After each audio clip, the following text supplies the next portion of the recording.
10年前應該冇人諗過，連學生宿舍都可以變成下個地產熱點。香港業界報告指出，去到2028年，學生宿位短缺將達12萬個床位，而非本地學生需求係增長主力。更有紀錄顯示，本地有私營宿舍喺2022年入住率已達到8成半，第二年更加達至全滿。佢嘅租金1年之內升幅超過1成半，遠高於一般住宅市場。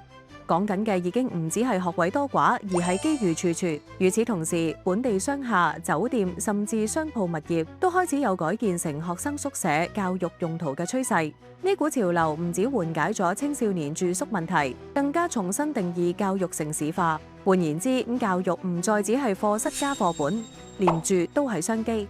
對地產投資者、創業者而言，呢一個變化意味住土地用途、租金模式、設施管理都可能係新戰場。當然，規劃限制、消防條例、資金投入都係大家需要考慮嘅真實障礙。不過，如果香港真係想成為國際教育樞紐，呢一塊缺口正正就係機遇。宿位商機其實即係教育加地產加生活模式嘅混合體。你覺得香港地產未來會唔會由住屋變成學屋？留言同我哋講講你嘅睇法。Follow我哋，了解更多。